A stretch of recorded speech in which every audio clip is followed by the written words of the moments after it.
자, 제목이 재밌습니다. 바람 빼는 안, 그리고 불 붙이는 박. 뭐 안은 안철수 같은데 이 박은 누굴까요? 조수인 차장, 이 박이 누굽니까? 박지원 의원이겠죠? 예, 박지원 의원이요. 어떤 얘기인지 좀 설명을 해주시죠. 예, 오늘 안철수 전 공동대표가 오랜만에 기자간담회를 했습니다. 730 재보궐선거 참패로 인해서 대표직을 물러난 이후에 처음 기자간담회입니다. 예, 오늘 이 바로 남북 고위급 접촉 문제 등으로 여러 가지 바빴는데요. 안철수 의원실에서 출입 기자들에게 오전 10시 2분에 문자 메시지를 보냈습니다. 11시 2분에. 10시 2분에 보냈는데요. 그 내용은 정치 현안과 관련해서 오전 11시에 국회의원회관에서 기자간담회를 열겠다. 이렇게 얘기를 했습니다. 기자간담회 굉장히 오랜만에 하는 것 아닌가요? 그러니까 730 재보궐선거로 대표직을 사임한 이후 처음이기 때문에 관심이 쏠렸고요. 또 현안과 관련해서 얘기를 하겠다. 예. 이것 때문에 모든 기자들이 또 달려가야 했습니다. 바로 관심이 높았던 오늘 안철수 의원의 기자회견장. 지금 한번 가보겠습니다. 박근혜 대통령과 새누리당을 비판하는 것만으로는 결코 집권할 수 없습니다. 지금은 당이 정말 엄청난 위기 상황입니다. 이제는 통합 이전으로 지금 돌아가고 국민들로부터 신뢰를 얻지 못하고 있습니다. 책임지는 자세를 보이는 것이 도리겠다는 생각에 비대위 참여 또 조강특위 참여하지 않는 것이 옳다고 생각하게 된 겁니다. 탈당은 안 하세요? 제가 창업자 중 한 사람 아닙니까? 출마하고 진짜 이런 분들이 들고 있어요? 제 관심사가 아닙니다. 뭐 장시간 오늘 간담회를 했는데 뭔가 명확한 메시지가 있었나요? 명확한 메시지는 이런 겁니다. 지금 새정치민주연합이 조직강화 특별위원회, 그러니까 지역위원장을 선정하는 조강특위를 구성을 했는데요. 여기에 안철수 전 대표 몫으로 송호창 의원이 들어갔는데 예. 이 송호창 의원에 참여하지 않겠다. 이거는 지금 시기상조다. 지금은 재보선 참패로 근신 중이기 때문에 내가 비대위에 들어가는 것도 옳지 않고 또 나의 측근인 송호창 의원이 조강특위에 들어가는 것도 역시 옳지 않다. 이렇게 얘기를 했습니다. 네, 그러면 당내 기반을 어떻게 유지하겠다는 건가요? 그거는 모르겠습니다만 당분간은 당무에서 떨어져서 최대한 국민의 뜻이 뭔지 겸허하게 다시 한번 생각하고 어떤 숙고의 시간을 갖겠다. 예. 이런 메시지를 내놨습니다. 아까 뭐 기자가 탈당할 거냐 이런 얘기를 질문을 했더니 내가 창업자다 이런 얘기를 웃으면서 했는데 네.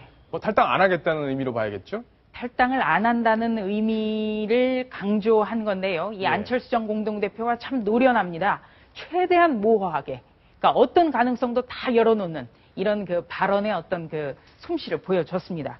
그러니까 지금 친노 중심의 당무에서 아예 손을 떼고 있다는 거냐, 떼겠다는 거냐 이렇게 물어봤는데요. 지금은 개인의 문제보다는 당 전체적으로 국민의 신뢰를 회복하는 것이 급선무다. 이렇게 얘기를 했습니다. 그래서 그렇다면 탈당을 할 수 있다는 거냐 이렇게 물어봤더니 저는 새정치민주연합의 창업자 중 한 사람이다. 이렇게 얘기를 했습니다. 예, 뭐 탈당 안 하겠다 이런 얘기일 텐데 지금 관심은 그겁니다. 내년으로 예정이 돼 있는 전당대회 여러 사람들이 지금 각계약진하면서 뛰기 시작했는데 바로 문재인 의원은 벌써 저만큼 달려가고 있는 것 같고요. 안철수 의원도 오늘 보면 제 관심사가 아닙니다. 이렇게 얘기를 해서 당권도전 의사가 아직까지는 없다. 이런 취지로 이야기를 한 것 같습니다. 지금 오늘 박지원 의원이 새로운 얘기를 내놨는데요. 네. 당권도전 하겠다는 거를 공식화한 건가요? 그렇습니다. 지금 그 비대위원회에 참여하고 있는 문재인 의원, 그리고 박지원 의원, 예. 정세균 의원, 이 사람이 벌써 빅3로 꼽히고 있는데 예. 새정치민주연합의 박지원 비대위원이 가장 유력해 보이는 문재인 의원에게 도전장을 던졌습니다. 예. 네. 자, 이렇게 얘기를 했네요. 이게 알려진 거죠. 그렇습니다. 공식적으로 얘기를 한 건 아니고 문재인 의원이 전당대회 출마 결심을 굳혔냐고 바로 문재인 의원의 측근에게 박지원 의원이 이렇게 물었습니다. 그랬더니 문재인 의원의 측근이 최종 결심은 본인이 하겠지만 아마도 출마할 것 같다. 예, 이거 일반 시청자분들도 다 알고 있는 내용인 것 같습니다. 이랬더니 박지원 의원이 이렇게 얘기를 했네요. 나온다면 이번에는 세게 한번 붙자. 꼭 문 의원께 전하라. 자, 궁금한 거는 그러면 만약 두 사람이 붙는다면 어떻게 되는 건가요? 예, 문재인 의원은 당내 최대 지지 세력인 친노의 수장입니다. 또 강경파의 지원도 받고 있습니다. 그렇기 때문에 박지원 의원의 경우에는요, 이 친노의 대척점에 서 있는 중도파와 비노계를 아울러서 중도파 비노계의 수장으로서 전당대회에 한번 출마하겠다. 그래서 어떤 당의 패권을 잡고 새정치민주연합의 이념과 노선을 바꿔놓겠다. 이런 구상인데요. 박지원 의원은 그러나 끝까지 가봐야 된다라는 당내 의견도 있습니다. 왜냐하면 2012년 전당대회 때 전당대회를 출마하려다가 친노계의 좌장이었던 이해찬 의원이 나오자 이해찬 의원과 이른바 담합을 해서 예. 원내대표로 돌린 경험이 있죠. 아, 그랬군요. 그렇기 때문에 이 박지원 의원의 그 비노계 중도파의 수장으로서 문재인 의원과 한판 붙겠다. 이런 것도 당내에서는 그때 일을 떠올리면서 좀 지켜봐야겠다.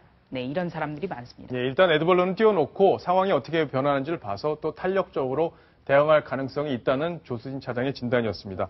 자, 그런데 어제 국감장에서요, 바로 문재인 의원에 대한 재밌는 얘기가 나왔습니다. 대표 얘기가 아니라 대통령 얘기였는데요. 어떤 이야기인지 같이 한번 들어보겠습니다. 장군의 임명 권한은 누구에게 있으시죠? 임명 권한은 저한테 없고 예. 대통령님께 있습니다. 이 해결 방법은 문재인 의원께서 빨리 대통령이 되셔가지고 이걸 해결하시는 것밖에 방법이 없을 것 같습니다.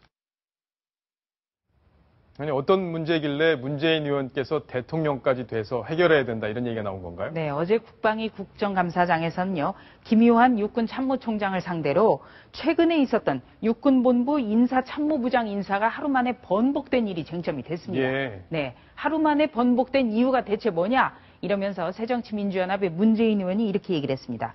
이렇게 하루 만에 번복된 것은 바로 청와대의 김관진 국가안보실장이 인사를 좌지우지하고 있기 때문이 아니냐 이렇게 따졌고요. 국방대통령이란 말이 그래서 나온다. 그러니까 국방부 장관은 있지만 청와대에서 개개인의 인사까지 다 관여를 하고 있기 때문에 이런 어처구니 없는 일이 벌어지는 거다. 이렇게 질타를 했습니다. 여기에 대해서 강경파의 대표적인 의원이죠. 김광진 의원이 이런 문제를 해결하려면 문재인 의원이 대통령 되는 수밖에 없겠다. 이렇게 얘기를 했습니다. 예. 뭐 국감장에서 할 얘기는 아닌 것 같은데 어쨌든 야당 의원들끼리 뭐 소통은 잘 되는 것 같습니다. 문재인 의원 반응을 내놨나요? 반응은 없었죠. 예. 그냥 듣고만 있었나요? 네. 예. 뭐 흐뭇했을 것 같습니다. 예. 자, 국감 이야기 여기까지 또 정리를 해보겠습니다.